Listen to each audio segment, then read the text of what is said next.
G'day guys, Wereman here, welcome back to the workshop. I've been working on the C-Build scenario thing. I've done a couple of audio logs for that, but what I'm thinking is that we need to drive a specific point home. And then I started having fun with it, and I thought, bugger it, I'm going to do it as a thing. Point I wanted to make was that the C-Build is a cool way to do it, but it is very different from BV. I think BV is a very good, well-balanced system based on combat effectiveness. Each weapon and piece of armor and all that sort of thing, it has a value as far as it allows that unit to keep functioning in combat, to dish out damage and to take hit, right?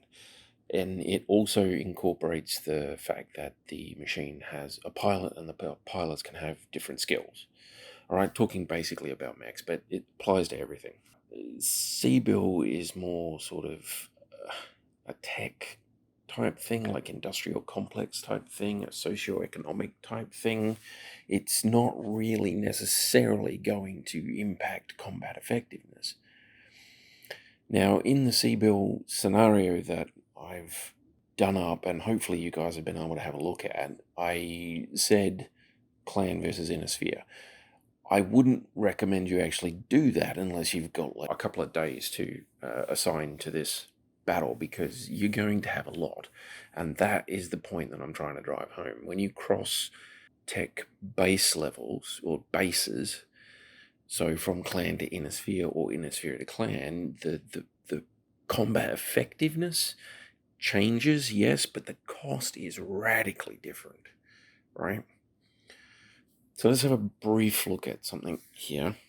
What I want to go into is the Mad Cat, the Timberwolf, the prime version, the one that strode across the hill, walked out of the mist and started blowing the poo out of the inner sphere guys until somebody took it down, right? It was a monster. It's iconic.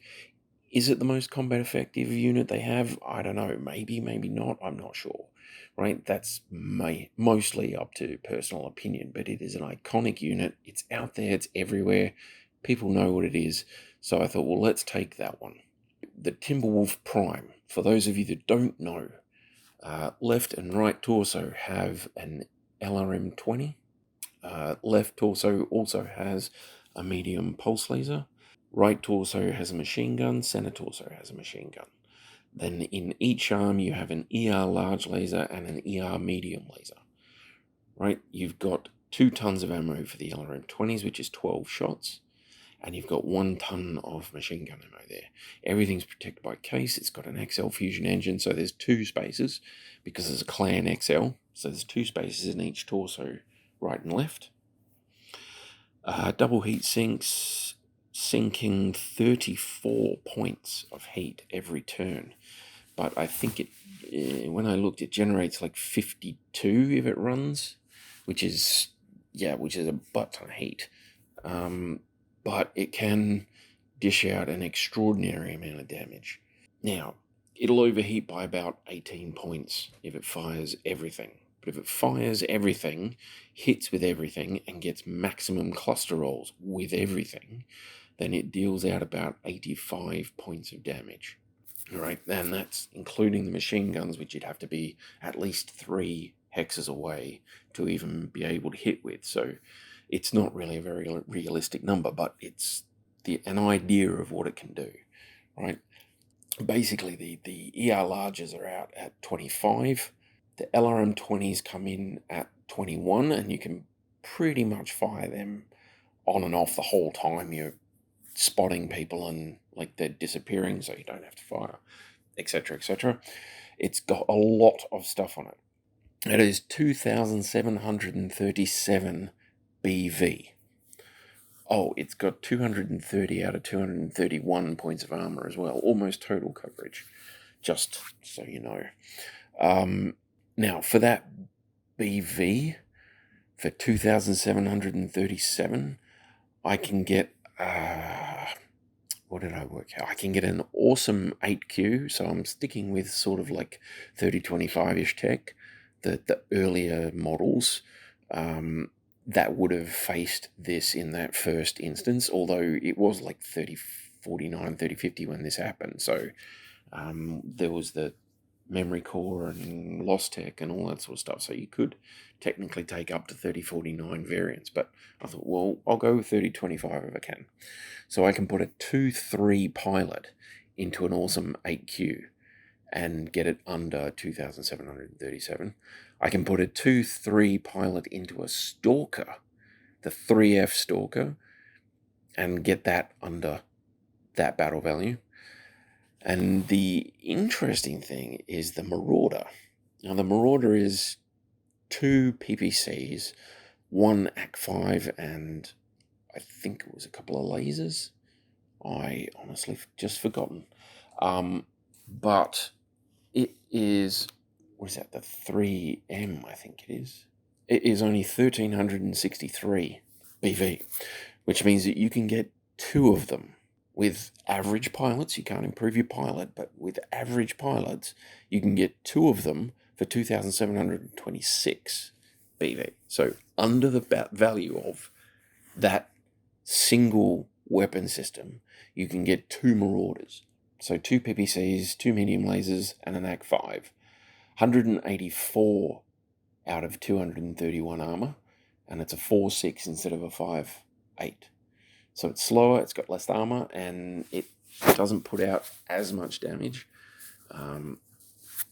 It's not bad. It's got 16 standard heat sinks, so it can fire 1 PPC and both medium lasers, or, you know, for 1 round it can fire both PPCs. Like, it's not a fantastically effective damage dealer, but it's a good solid mech.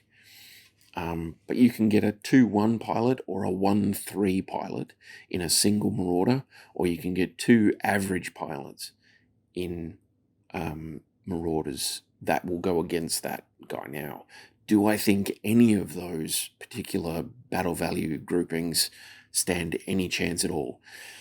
The Stalker with a 2-3 pilot, he's got maybe a 50-50 shot if he can get some lucky shots in first, but he is way slower than this thing, way slower. The Stalker's a 3.5s and this guy's a 5.8, so just walking he can do the same distance that a Stalker can do running. But, you know, the Stalker's got that just insane amount of damage it can deal, but by the same token, they both have an insane amount of damage they can deal, and this guy will overheat way quicker than a Mad Cat. Way quicker. It's very, very interesting. I think if you want a combat effectiveness comparison, now, having said that, with the big ones, what I would like to say is I can get a full lance of light mechs with roughly 3-4 pilots in them for 2 points more than that. I can get a Locust, a Wasp, and a Stinger with 3-4 pilots in, and a Panther with a 3-3 pilot in it for 2 points more than a Mad Cat. Again, do they stand any chance? Probably not. I mean, they stand a better chance than some things, but and a whole lance of units working coordinated against a single unit, if that coordination is effective, if the skill of the person operating that is high enough and they get a little lucky occasionally, they can probably take it close to death. But yeah, if he gets any hits in early on, you're probably toast. What I really wanted to do, I got stuck on BV there, what I really wanted to do was see what I can afford with Mad Cat money. Now, a Mad Cat costs 24,233,125 C-bills. Somebody's already pointed out in one of our comment sections that you can get 2 Black Knights for that. And I'm here to show you that you can get a heck-fire lot more than 2 Black Knights. But that'll have to be in the next audio log. So stay tuned. I'm going to go into what I can buy with Mad Cat money, and we'll see what happens. You guys stay groovy, and I'll talk to you in the next one.